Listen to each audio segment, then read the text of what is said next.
Shai, Basham Hakwadash, Rakati Hawo, Rakati Al Shai, Rakati Hawo, Rakati Al Shai, Rakati Hawo, Rakati Al Shai, Basham Hakwadash.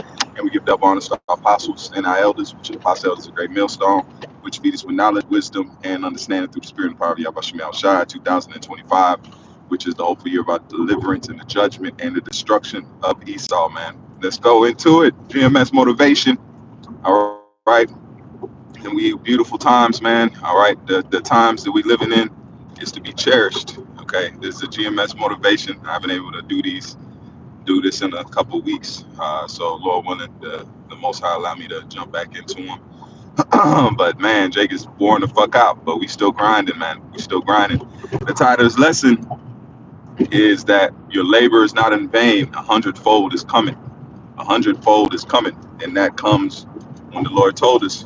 He says, "What you lose, you're gonna gain 100-fold." That shows you right there that the kingdom of heaven will be on earth. We don't need houses and things like that in the spirit world. We don't need food. We don't need those things. Everything is what it say, all inclusive. So we don't need those things. But Yahweh Shai is telling us that what we lose on this side and what we are going to gain is going to be way more than what you.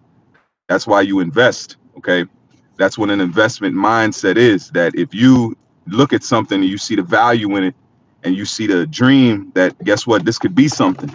All right, and I'm talking to those that have been doing this work diligently. Starting with our apostles and elders. These men have invested. That there's a time most people don't know.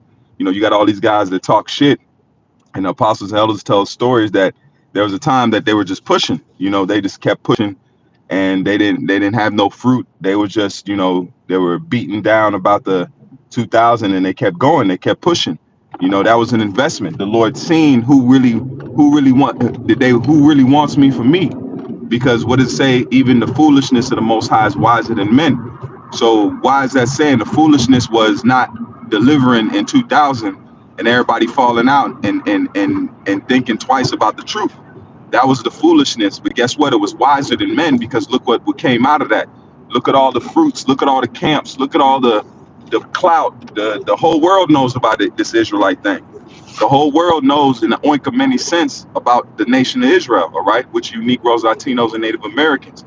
Now more proof is coming out. All these things that are showing themselves to be true, all right? So the same thing you got to believe now is that the 100-fold is coming, man.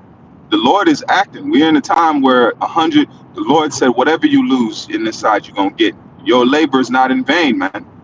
And sometimes we go through our hell and we go through our ups and downs, but your labor is not in vain, man. Your labor is not in vain. That's why pushing is the greatest thing you can do. Push this word and bring again the children of Israel to Yahweh, man. All right. And in watching this Iran situation, we told the world through the spirit and power, now we can glorify the Father even more. For those that are on the fence and don't do what they